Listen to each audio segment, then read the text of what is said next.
Welcome everybody to Class REDACTED, the show where we delve deep into the terrifying world of SCP and focus on the more unknown parts of this universe. I am your host Ritley, and before I get into anything, who is responsible for the fucking April Fool's version that they did like a day ago? Whoever did it, you're a god. Please, do it more, please. Okay, but that aside, we're talking about a shorter topic today, not a very big one, as it's not really after the 2 episodes we did previously. I need a fucking break. But he because we will be talking about the first big character in the SCP Universe. He's still pretty interesting. But of course, I am not alone. I'm joined by my wonderful 3 guests, Silver, Benson, V. Hello, everybody. Hello. Hi. Hello, people. Yep, and like I said, we will be talking about the first big character, probably the most popular, maybe with the exception of Dr. Clef, because he has all other kinds of shit going on. We'll be talking about Dr. Jack Bright, and why the fuck he's so important, and why he's not allowed to do shit. It's gonna be great. So, I'm guessing that at least some of you have already heard about the man, at least his name, because he is the most popular character, like human character. The man, the myth, the legend. Oh yes, Exactly. we will be knowing why he is so legendary in a few seconds. All right, so let's just get into it. So, who is he? Why is Dr. Bright even a thing? Well, he is one of the most important researchers the Foundation currently has. He is the personnel director of a number of different sites. I think it's 17, 13, and 63? 17, 19. 19 and 63. Not 12. Not 12. Never 12. Never 12. We don't talk about Site 12. But yeah, he is the personnel director of these sites. He was a site director for, I think, I don't know the site name, but he was a site director at one point. And is currently stationed at Site 19 because he has some business to do there with some SCPs that are there. He's also immortal. Just throwing that out there. He also can't die. Drop the bombshell right away. Yeah. Okay. Yeah. That is his big thing. He is immortal. Why the fuck is he immortal? Is probably the question that's on your mind right now. We will be getting to that. But before I get into why, we have to get into how Bright even got into the Foundation. And so I'm going to be talking a little bit about his family, because it's really important. We will be coming back to it when we talk about another topic soon. But let's get into his family. Who are the Bright family? So, Jack Bright is the son of Evelyn and Adam Bright. Both of them were working during the Foundation in the 19th century, about the late 1800s. It doesn't make sense from a time perspective, I know, but we will be getting into that later. Adam is the more important one. He was apparently one of the original creators of the SCP Foundation, together with the administrator and 051. Some tales say that he's like only a junior researcher and that he's not quite big, but I believe that's total bullshit, because Adam is incredibly important, and I think he also gets mentioned in the Chaos Insurgency tales. I think one of them he gets mentioned because he was on the original 05 Council. But he is a pretty big deal, pretty huge deal. His wife, Evelyn, is a pretty lesser deal. She was a medical assistant at Site 19, working on, I think, SCP-500, which we'll be getting to later. The two completely opposite ends, like very low to very high on the hierarchy ranking. But they both somehow got to know each other, they fell in love, and they were a wonderful, wonderful wife and husband.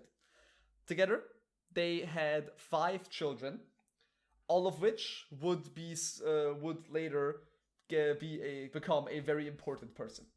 These were Jack Bright, the guy who we will be talking about. Mikkel Bright, his brother. Mikkel is not Michelle's. Mikkel is Mikell, a very weird name, but Mikkel. TJ, Sarah, and Claire. Remember, Mikkel, you can forget he later was on the O5 Council, and I think still is, but he's not important to the story right now. Claire, we will be coming back to her when we talk about the Serpent's Hand, because she is a very important character in that group of interest in the Serpent's Hand.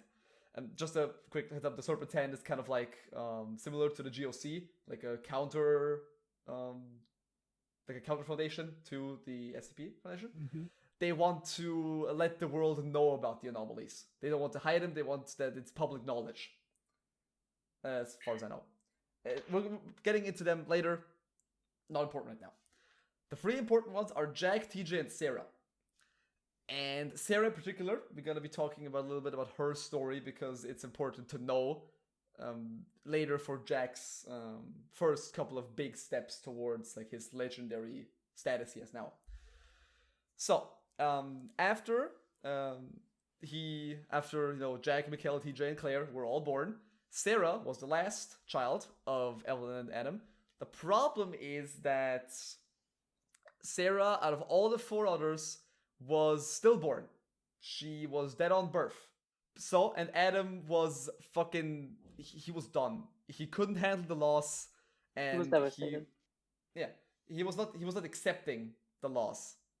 And so he used his high-ranking status at the Foundation to attempt to revive her, because he was not accepting his final child to be dead. And so he tried lots of different SCPs on her. What he used is not known. I think it's better that we don't know what he used. Mm-hmm. Yeah. Yeah.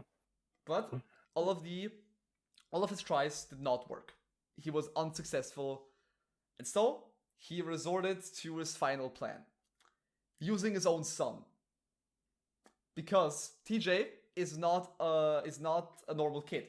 He was born with the incredible ability to transfer every single wound that a person has to himself. That's him, yeah, that's him. I remember now. Yeah, that's 590, I think. Yes, he later became SCP 590. I will be getting into that. So, he can touch someone, and every single wound or disease you have will be transferred onto him. The only problem is, he feels all the pain. Everything. Which is pretty... I mean, it's a nice trade-off. Healing someone's pretty cool. But getting four broken bones yourself instantly is not the best of feelings. Yeah. It's a give and take. Yeah.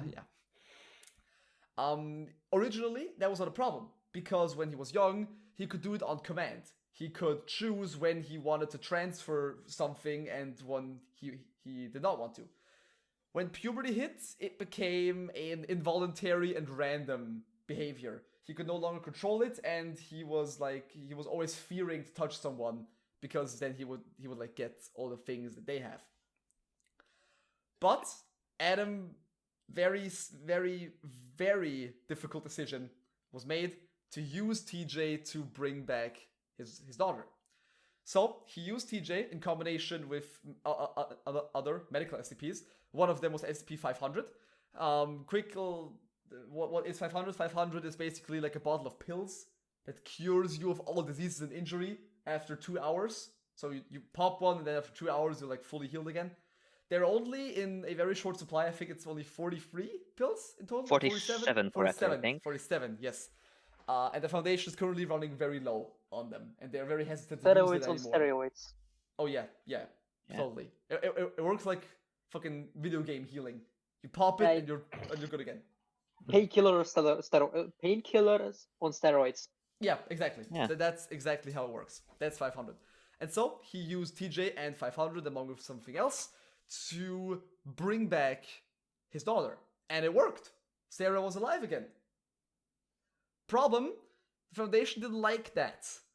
Foundation was like, nah, that's not good. And so both TJ and Sarah were taken in the Foundation containment. TJ became SCP 590, and Sarah became SCP 321, SCP 321. The problem is, Sarah's back to life, pretty cool. thing is, Sarah is not normal. She has a thing where she, number one, can heal from injuries 5 times faster than any normal human because she has an insanely fast stem cell production. The problem, she never stops growing. Oh yeah, now I remember that. Yeah. So Adam did a too good a job. Yeah, she's currently, at the time of the 321 article, 3 meters tall, 110 kilograms heavy, and over 100 years old. Yeah. She is pretty much an abomination now. I'm searching for a picture so that you can get an... Thunderman, but heavy. I mean... There she is. That is her look currently. She is not human. Very far away from it. Here comes the question: Was it better to leave her to die, or have her suffer this, I guess, eternal fate of, I guess, I don't know. I mean, she can't say anything because she has the mental capacity of like a 6-month-old baby. Yeah, I guess, but I mean, sympathy and all. Yeah. Because she, like I said, she has, her brain is like almost dead. She can only speak in like nonsensical noises and fails the most simple of tasks. She is like she's like only like a living husk of a person anymore. It's not even known if she even feels anything. I'm playing the ethical committee here. Oh yeah. Yeah. The ethics committee is its own thing. Like, they don't care anyway. Actually, they don't care anyway. Like, actually, I'm gonna need your opinion here. Would it have been better to leave her to die, or if you knew she would suffer this, would you leave her to die or go through with it? Because I mean, at my this opinion is point, gonna be the last. This is the question I will ask. I mean, at this point, to be honest, it's more or less the same because this ain't life. Yeah. The thing is, I don't know. It's a difficult question. If my daughter is that thing, fuck no. I mean, the problem is that she can't. She doesn't say anything back. She's like, you don't know if she's suffering or not. Yeah, you can't communicate it, so it's a pretty fucking difficult thing. I mean, moral questions. Well, I mean, morals in SCP is not even a factor, but still. Technically, we don't know if she might be brain dead. Yeah, she's probably brain dead. She's probably brain dead. Yeah. All right. So after Adam got his daughter back, and she's now this. He demanded that Sarah would lose her SCP classification, and that she would be released from Foundation custody. He was denied multiple times, and he made this his like main mission. He rose through the ranks of the hierarchy. He first started out as a junior researcher, then he became, I think, a head researcher, then a site director, and he was denied every single time, even with his higher rank. When finally he got a place on the O5 Council, and he asked the same favor again, and was denied for a final time, with a quote from 051, from the first ever Overseer. I quote, "Request denied. This is the final time, Adam. She is not now, nor has ever been your daughter. If you attempt this again, I will gather the council, and you will be terminated." So pretty rough. Yeah. I mean, this sucks. Council threatening you with death is pretty horrible. Because terminating is not like just like stabbing you. It's like erasing you from memory. It's no one knows that you ever existed. That's basically termination. What termination means in SCP. It's pretty horrible. Yeah. So then Adam did the only thing he could do. He wanted to resign from the O5 Council. Something that nobody ever did because it is a lifetime position. Once you're on the O5, you'll never leave until you die. This stirred a gigantic discussion in the O5 Council. Because like they were saying you can't leave, this is a lifetime position. Others were saying he's incredibly old. He's like 80, 90 years old at this point. He could leave, it doesn't matter. other people saying no, no one you can go on against the O5 Council. It's illegal. Blah blah blah. O51 then posed a vote for who was against and who was for Adams, who was now O512's leaving. The vote went 5-5, and got then passed, and then was originally said that Adam was staying. That's when a man who we'll be talking about later, O5-13, the illustrious 13th O5 Council member, who is a very special character, we will be talking about him later, gave his last vote. And so Adam was the first person ever to resign from the O5 Council alive. Pretty big deal. And he is the only member then and is now. The O5, never again has this been attempted. O5-13's role in this is a lot bigger, but it's not important now because this is about Bright and not about O5-13. O5-13 has his own proposal and his own weird thing. Doesn't matter. He's gone. So, and of course, this sparked something in Jack. Because Jack also, at the same time as this happening, worked for the Foundation. He followed in his father's footsteps. And he became a member of the SCP Foundation. And so, when he realized what his father was trying to do, and was trying to save his family, he wanted to do something similar. So, he rose through the ranks of the Foundation until he was the head researcher on SCP-590, his brother, TJ. And because the Foundation has been using TJ to heal the injured, constantly. He was constantly challenged with incredible amounts of pain because the Foundation did experiments on him and something else. So Bright did the only thing that was possible, or that was the best after he talked with TJ directly, and he used a different SCP, which I forgot now, to reduce the mental age of TJ to a 3-year-old. Wasn't it that he made TJ cure several cases of mental retardation too? Oh yeah, that's the thing, right? Thanks for correcting me. That's it. Right. That's smart. Said. Yeah. He made him transfer mental illnesses onto him, and so he has been reduced to the mental level of a 3-year-old boy. It sounds pretty horrible, but it's actually the best thing he could probably do, because TJ does not understand now what the Foundation is doing to him. He just accepts it, and he forgets it almost immediately. And TJ right now mainly spends his free time when he's not being experimented on, watching children's cartoons and filling out coloring books as a 30-year-old man. It's pretty humorous, but also pretty sad. Most of Dr. Bright's story is pretty sad, honestly. Yeah. But it was the best for his brother. And both his father, his mother, and all of his other, siblings agreed that was the best decision Bright could have done. Alright. Now, after this, Bright he rose through the ranks again until he became personnel director. And then he was transferred to Site 19. The Site 19 is special because Site 19 is the containment site where all the big SCPs are. 173, 096, 682, all of those really popular ones are stationed at Site 19. Able as well. Able and Kane are also at Site 19, I think. So it's a big site. It's a big popular site. And he was assigned to a special SCP known as SCP-963. Quick little 963 is important to his entire story, so I'll be explaining it quickly. SCP-963, I will be getting a picture in the Discord now.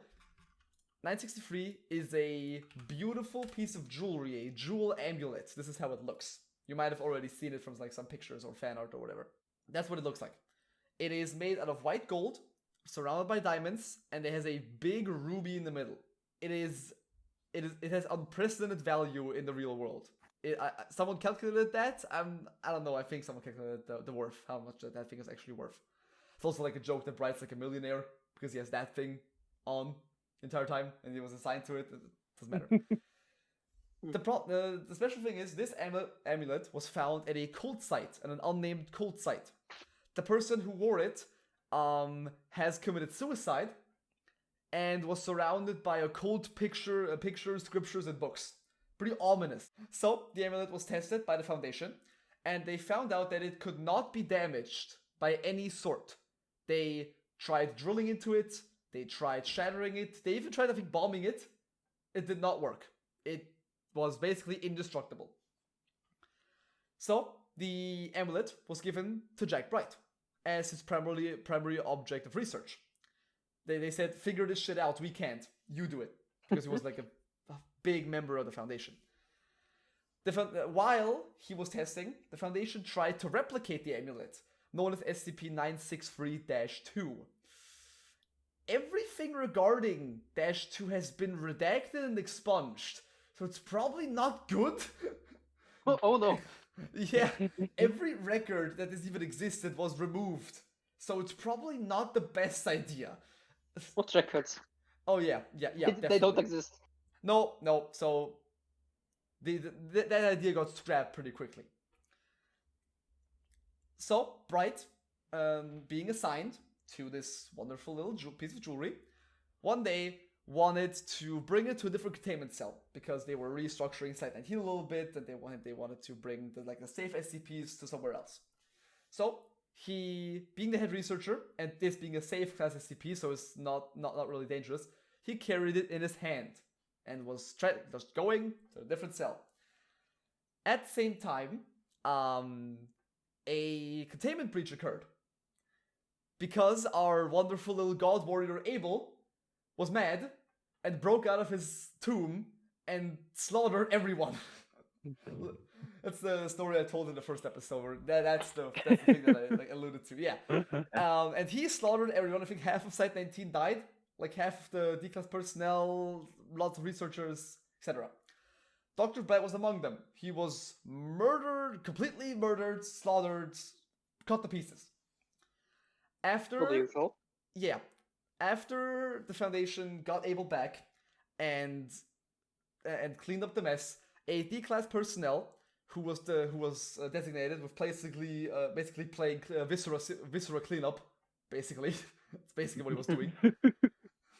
He walked past the body of Dr. Bright, and he saw the amulet in his hand. Of course, D-class being convicted criminals, he thought that he could break out of the Foundation and sell the thing for fuck tons of money. So smart life choices. Yep. So he grabbed it, and he did not move. He stood there for a long time. When other researchers, I think it was an MTF unit, when they found the D-class, they were of course like, what the fuck, what's the D-class doing here? Go to your cell immediately. But the thing is that this D-class then started to refer to itself as Dr. Bright. And was confused why the people were so angry at him. First of all, the MTF were really perplexed and were ready to gun the man down right there because they were thinking that but then the commander said, he's a D-class. How is he even able to know about Jack Bright in the first place? D-classes don't know about the Foundation. They just know about they just get told what to do. They don't know about the head researchers. They don't even know their names. They know nothing. And so they were pretty confused. And one of the MTF members took the amulet off of the D-class. Suddenly, the D-class flopped over. He just hit the ground. And all of his brain functions basically ceased. He was brain dead. The amulet was put back on him. He stood right back up. As nothing ever was. So you can already probably tell what's going on here. Dr. Bright's soul is trapped inside SCP-963. That is the anomalous property of the amulet. Whoever dies with it, his soul gets transported into this ruby. Why did the cult member not get the effect? Because he killed himself. But in order to activate it, you have to be killed by someone else. So, because Abel slaughtered everybody, Dr. Bright was able to activate the amulet correctly, and is now trapped inside 963. Look, he's a lich. Yeah, he's a lich, basically. Basically, yeah. He's a lich researcher now, yeah. And how it works in a very specific manner. Every person that wears the amulet gets their mind overwritten with the mind of Dr. Bright, together with all his memories and feelings and personality, everything. So he's basically immortal. I mean, 963 is actually called Immortality on the wiki, so it's pretty on the nose what it actually is. Yeah. Yeah. One thing is pretty terrible, like a side effect. When the amulet stays on a singular body for more than 30 days, the mind gets permanently overwritten. So basically, if you get the amulet on a person for 30 days, he will permanently become Dr. Bright. Then you can take the amulet off, put it on another person, wait 30 days more, and you have 2 of Dr. Brights. Oh This no. one- Fuck yeah. Yes. Oh no, he this can would- multiply. This would technically allow him to make infinite copies of himself. He This is never getting out of explo- bed. There are he- 2 of them. Yeah, he never exploited it. At least at this current point in the lore, he never explored it. He never exploited it. As far as we know. Yeah, he As far because as you know. yeah. He has an underground facility full of Dr. Brights. Oh Yeah. no, that would be horrible. There's like That would be thousands another of them. SCP-001 proposal.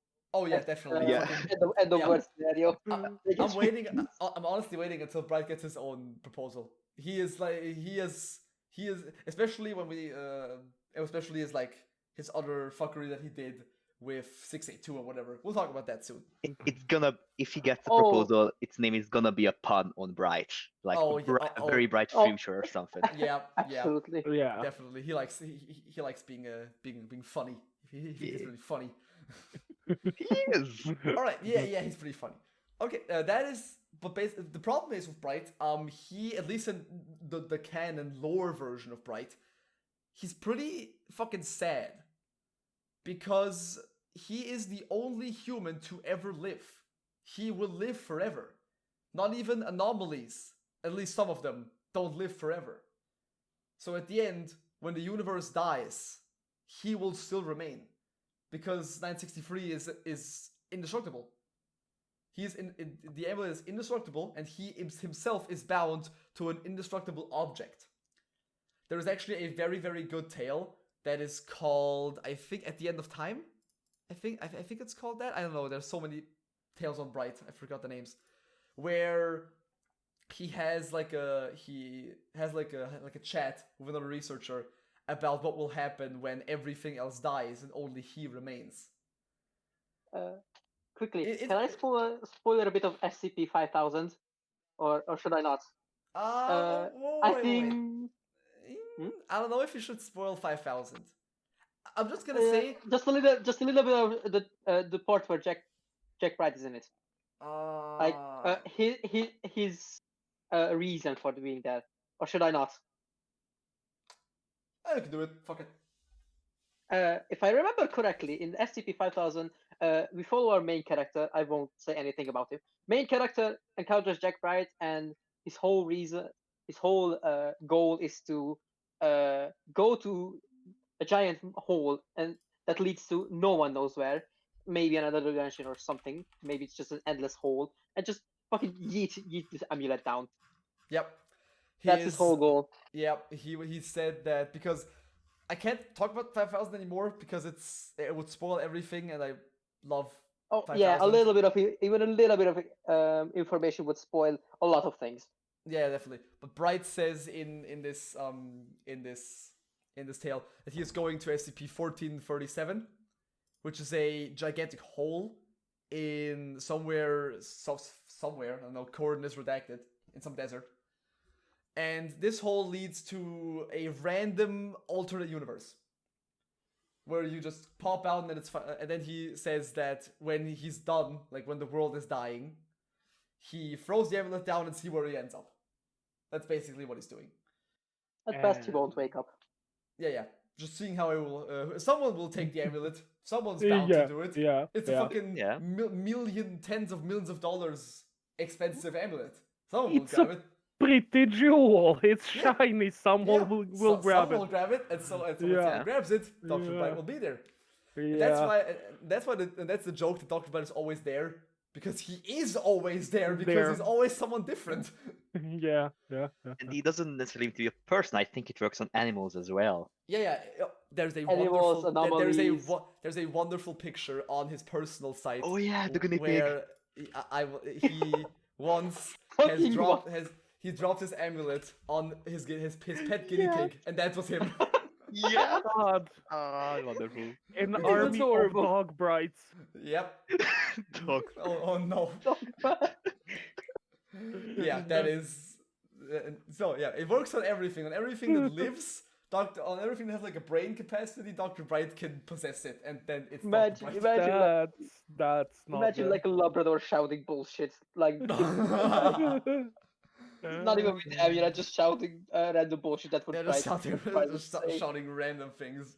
Oh, it's great. Yeah, Yeah. God. But so great. Dr. Bright's his standing in the Foundation is also something I want to talk about, because Dr. Bright is one of the most loyal people in the Foundation. He is incredibly loyal to the SCP Foundation. He believes that everything they do, their whole cause, is perfectly justified, which is a topic for another day. If the SCP Foundation is actually doing good for humanity, I don't know, man. But he's very devout to the Foundation, very loyal, and he is currently, I think, a site director, or at least a head researcher, like almost big boy. He's a very. Why is he not? People have asked why he's not on the O5 Council. The O5 are a little hesitant to get what's technically an SCP on their council. I wouldn't put an immortal on an all 5 cancel, that's for sure. I just, even if he wasn't immortal, I wouldn't put Bright on the L5 Council because he can be a little bit The O5 Council, unpredictable, I guess. whatever the O5 Council says that, like, oh no, we don't want an SCP on the. Have you seen that? If you know who the Council are, Oh yeah, absolutely. they're all But- fucking weird. One of them I think is like a brain inside a jar. The other one's a cat.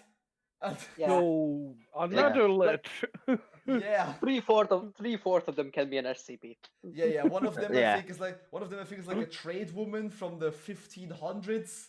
I don't know. The council's fucking weird. I mean, probably that's have the a- point.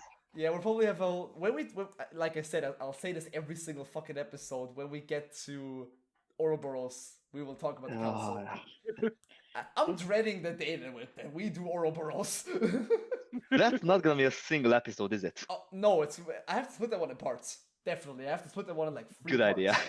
Yeah, because Ouroboros is gigantic, but I bring it up every single episode. We have to get one episode without talking about Ouroboros. God fucking, it's so important I can't not mention it. God damn it. Regardless. Now, because Dr. Bright is so important, he stayed at Site 19, because amulet null. But the Foundation has then assigned him, because he's immortal, to an SCP that they wanted to understand for years. And that is SCP-682, the Murder Lizard, the Hard to Destroy Reptile. We're together with 173 and 096, like the holy trinity of popular SCPs. 096, 173, 682. These are the boys, basically. The boys. The boys. The boys. Boys. I'll just get a picture of 682, and you've seen it countless times already. I know, but there it is. That's the thing. That's the guy. That's the old picture. It was updated. That's the old Wait, picture. was it really? Yes, it was updated. I am sending it right now. This is the new picture of 682. This. He A looks bit more. That's Yes. a big lad. Yeah. Oh. Fat fuck. Yeah. He is a. I'll get some more pictures in because I like the fan art that people make of him. He is a weird, like, lizard. He's a weird lizard creature that is indestructible, because he regrows all the damage that you do to him. Or wait, I have to get the picture because it's. Yeah, I have to get the picture because it's cute. We will talk about 682 and 053 sometime soon because it's fun. Because it's funny. But yeah, he is the Murder Lizard because he also hates humanity. He wants to kill every single human on the entire Earth. Why? The Foundation has been trying. The Foundation has been trying to find out why forever. Like I said, when we get to 5,000, we will talk about that one again because it all links together because the shit is complicated as fuck. But we will be, yeah, that's the thing. And Dr. Brett was assigned to this guy, to 682, to the Murder Lizard. And because, you know, Bright's immortal, he's immortal, they can't kill each other. So it was a match made in heaven, basically. Bright can study it because he's immortal, and 682 gets angry because he can't kill one human. Yeah, 682 can like actually talk, and he gets angry when he doesn't kill something. And the relationship between Bright and 682 has been complicated. There is a wonderful, wonderful tale called We're Off to Be the Lizard, where Oh yeah, I remember that. yeah, where the Foundation manages to get the amulet on 682, and then Bright sees the world through 682's eyes. It's pretty great. It's a pretty great story. I won't be getting into it like a little bit deeper now because it's a great story. You should all read it by yourself. And it's not even that long. Yeah, it's not that long. It's like what?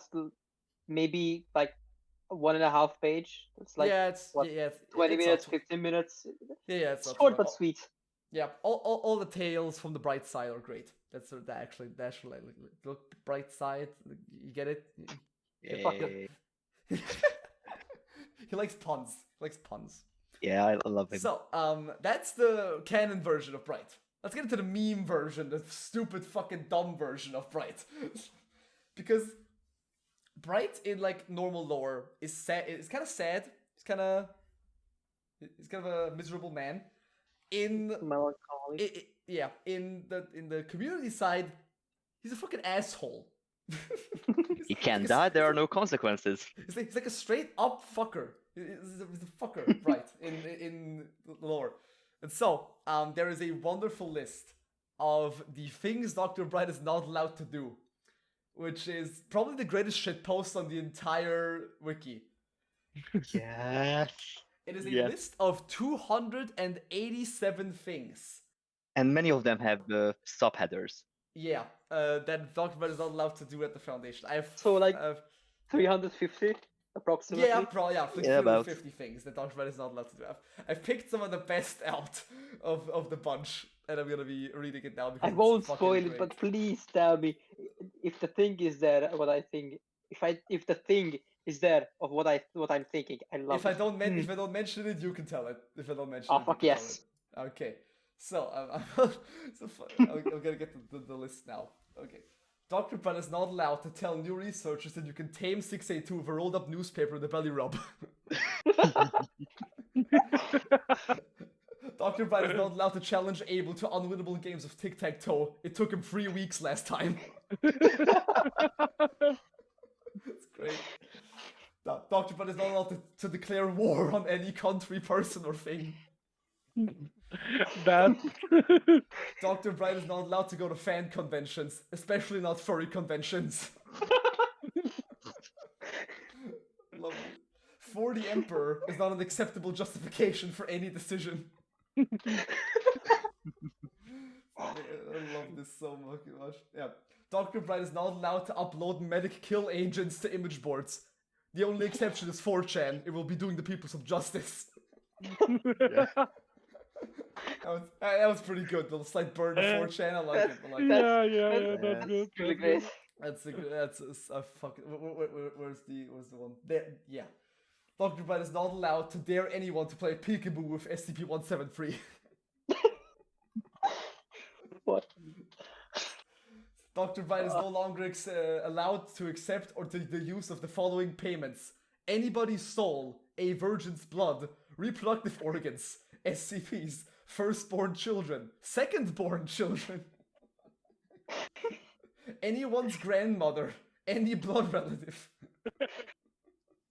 I fucking love it. This is the stupidest thing. Dr. Bright is not allowed to use 914, which is like which is like a machine that creates anything you want. He's not allowed to use that to craft items from Team Fortress 2.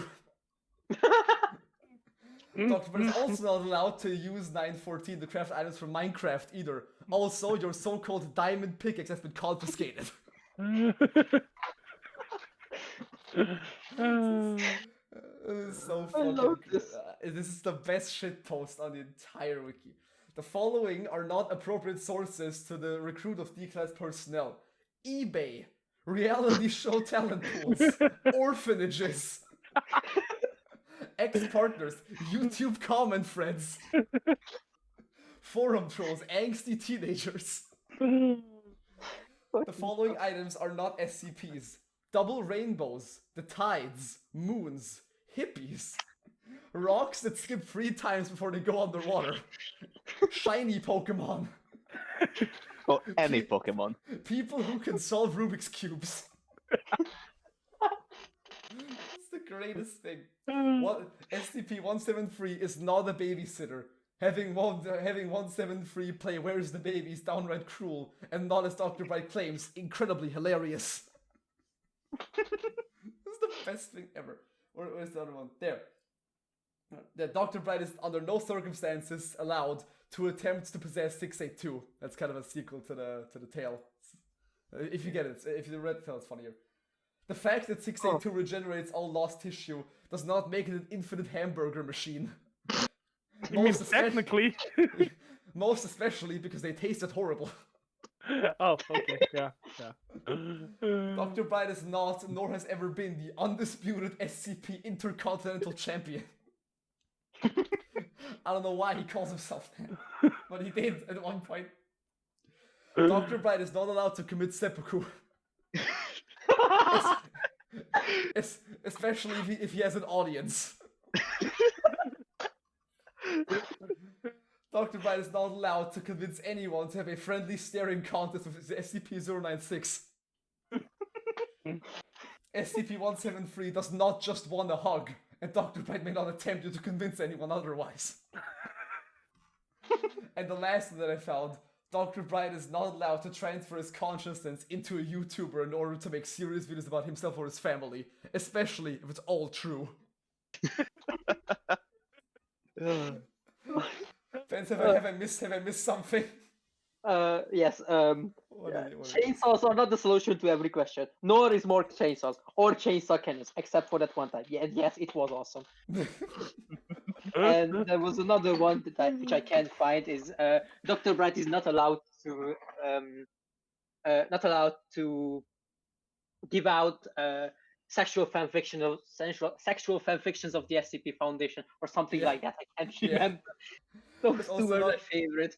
I found another one. Dr. Bright is not allowed to send spam email to the Church of the Broken God. There are so many fucking amazing things in this. This entire list is nothing but bangers.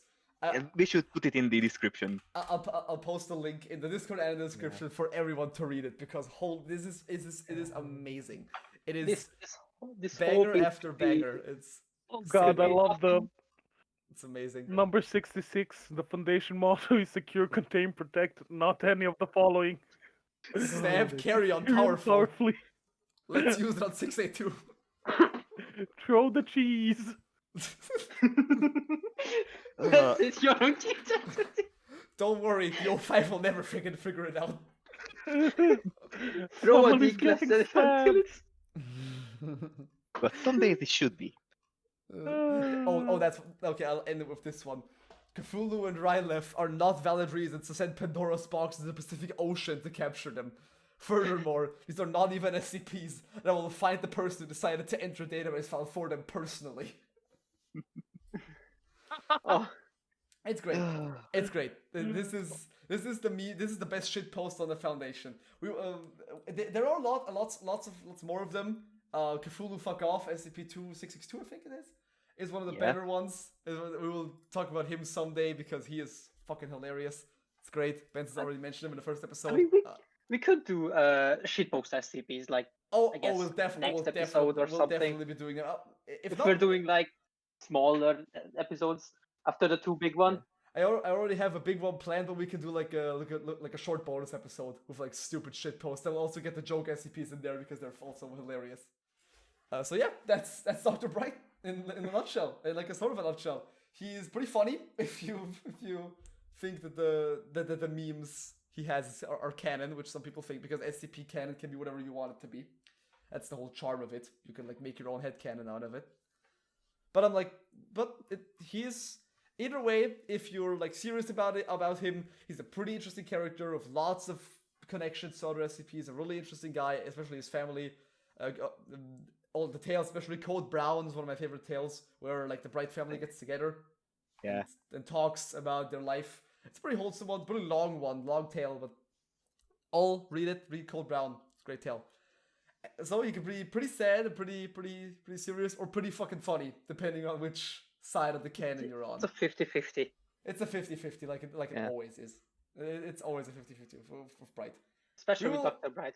Oh yeah, especially with Dr. Bright. Dr. Bright is gonna appear a lot in other episodes we make, because he's always important somehow. Whenever Site 19 is involved, Dr. Bright is involved too. Dr. Bright is like a Korok. You find him in stupid ass fucking places, and you're always surprised. Yeah, yeah. That's basically the best explanation of Bright we could give. All right, that is basically it. Thank you all so much for listening.